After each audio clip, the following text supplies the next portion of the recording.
people out there who have the need that we were talking about before the interview started, that people are evidently feeling out there for orientation in a larger sense.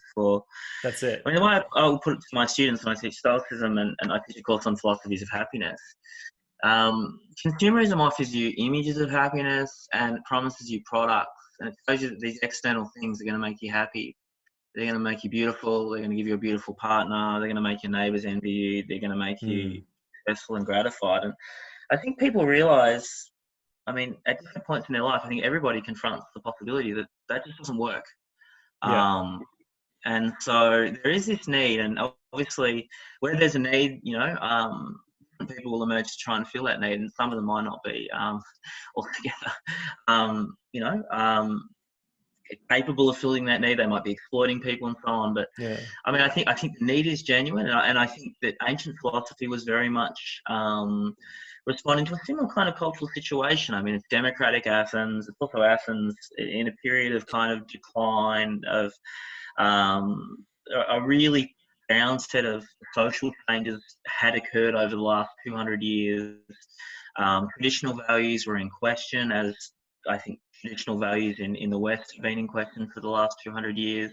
And so you were getting people from sophists through to Stoics who were saying, well, here's a way, and here's a philosophy. And I mean, I think one thing that is important to stress, and people will stress this when they kind of express anxieties about I guess using Stoicism as a kind of a life guide. It is a philosophy in the sense that it does produce a big vision, and the way of life is couched in that larger vision of our place in the universe, of physics, as you'll know. And I guess I don't have a large engagement with a lot of the literature on self-help, but I would imagine that a lot of it's bottom up, and it doesn't really have that that large dimension, a vision of the world and your place in it.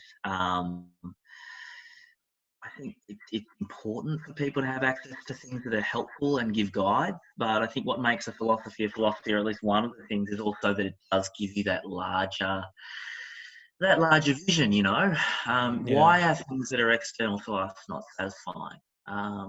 Why are they indifferent? What does that mean? Indifferent to whom? Well, how are they ordered then? Are they not ordered at all? And Stoicism will obviously provide a set of doctrines, a set of teachings, that are then brought into the life. So the exercises are related to that larger vision.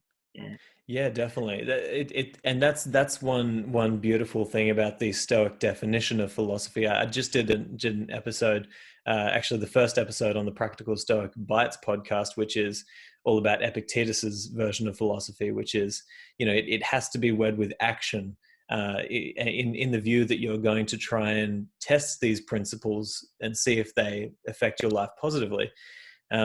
And for anybody who hasn't already turned off the episode in a fit of fury because I likened Tony Robbins to Epictetus, I understand the craziness of what I said, but I hope you can get the essence of what I was saying. But I don't know Tony Robbins' philosophy that much. I'd be very surprised if he didn't say things that sounded a lot like Stoicism. I mean, I'm hearing a lot from sports people. I mean, the basic dichotomy of control. It's clearly it's making its way into sports psychology. It's making its way into all different forms of life coaching and I guess professional coaching. It just doesn't necessarily have the label Stoic.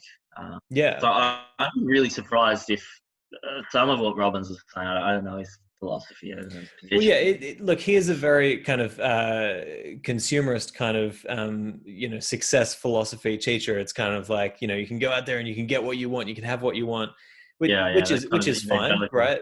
But there are certain ideas that, for example, live your life as if life is happening for you, not to you, right? Which is pretty much identical to the idea of love your fate, right? See what you can get out of what life throws at you. And when you reframe your decisions like that, or your view like that, you're going to get more out of life.